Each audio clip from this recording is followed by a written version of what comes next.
Okay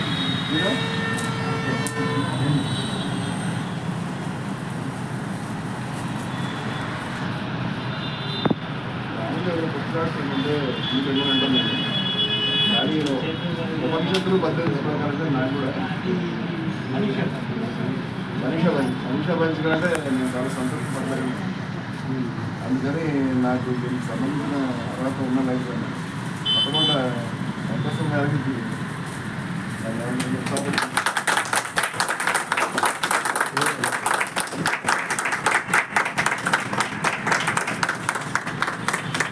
Kumar గారు ఉపనిషత్తు మీద వ్యవహారం మీద మంచి అథారిటీ ఉన్నటువంటి వ్యక్తి. రాష్ట్రానికి రావడం మాట్లాడడం అనేది చాలా సంతోషం. ఆయన ఎప్పటి నుంచో కూడా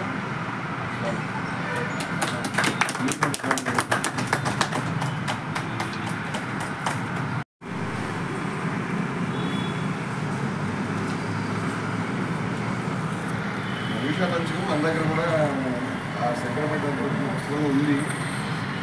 కానీ అది గద్యమైనటువంటి అనువాదం.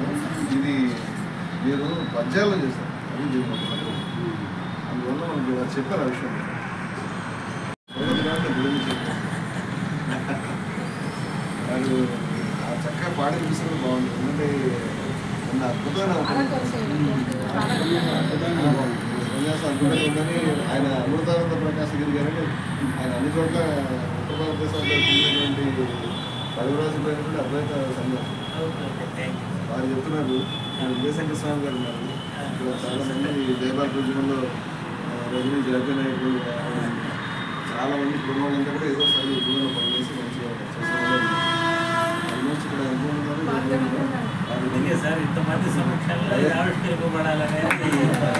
అంతే కాకుండా ఇది మామూలుగా మనం నలుగురు చేయడం కాదు. అన్యాస ధ్యాన సమావేశం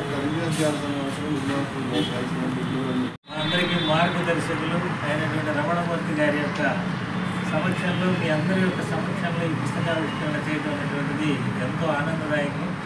ఇక్కడ ఈ యొక్క మనిష పంచకం యొక్క దీనిని చూసినట్లయితే ఇది వాస్తవానికి భారతదేశానికి చెందినటువంటి ఒక ఆధ్యాత్మిక జ్ఞాని, పరిపూర్ణ జ్ఞాని అయినటువంటి వ్యక్తి దగ్గర అనేక రకాల వ్యక్తులు ఉంటారు. వాళ్ళు మంచివాళ్ళు ఉండొచ్చు.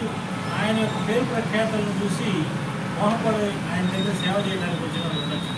ఇటువంటి వాళ్ళ వల్ల ఆ జ్ఞానులకు కూడా చెడ్డ పేరు వస్తుంది.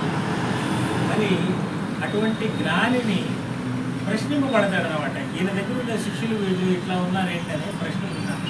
ఆ సందర్భం ఇది శంకరాచార్యుల వారు తన శిష్యులతో వచ్చినప్పుడు చండాలుడు అడిగిన ప్రశ్నలు నిజంగా ఆ ప్రశ్నలే మన యొక్క మనస్సులో ఉండేటువంటి ఆధ్యాత్మిక జ్ఞానాన్ని వికసింప చేస్తాయి. ఆయన అడిగినటువంటి ప్రశ్న అన్నమయంబు క్షణభంగురమగు ఈ దేహమునే తొలగమందురా అంటే ఈ శిష్యులు ఆ చండాలుడిని చూసి పక్కకు తొలుగు అంటారు. శంకరాచార్యులు వారు వస్తున్నారు. అప్పుడు ఆయన అన్న మాట్లాడట అన్నమయంబు క్షణభంగురమగు ఈ దేహమునే తొలగమందురా అందలి వెలిగిడి ఆత్మతేజమును పక్కకు మీరే జరగమందురా అంతట నిండిన ఆత్మను పక్కకు జరుపుటకెవ్వరికైనా సాధ్యమా జడమగు తోలు తిత్తిని నేనను మోహము ఇంకను మీకు ఉన్నదా అని అంటాడు.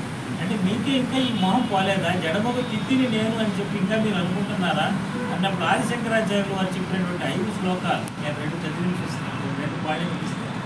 ఆయన చెప్పినటువంటి అద్భుతమైనటువంటి మిగతా శిష్యులందరూ ఆశ్చర్యపోయారు ఆయన మాట్లాడి. కానీ శంకరాచార్యులు వారు జ్ఞాని. ఆయన అన్నాడు సర్వకాల సర్వావస్థలయందునా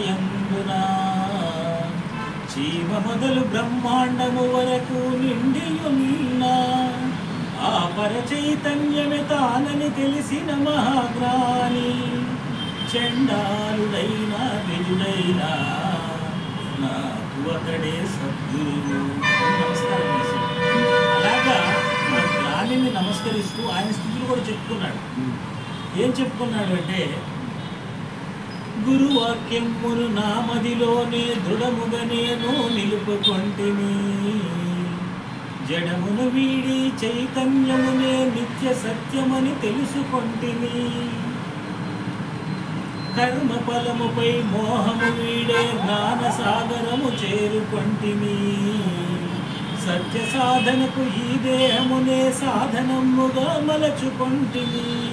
ఆత్మజ్ఞానాన్ని పొందిన వాళ్ళు ఎవరైనా సరే ఈ దేహాన్ని ఒక సాధనంగా, సత్యధర్మాలు సాధించే సాధనంగా అనుకుంటారు. అలాగే సేవ చేస్తున్నటువంటి మన అన్న రమణమూర్తి గారి ద్వారా ఇది ఆవిష్కరించబడటం అనేటువంటిది చాలా సంతోషకరమైన సందర్భాన్ని తెలియజేసుకుంటూ అందరికీ ధన్యవాదాలు తెలియజేస్తున్నాను.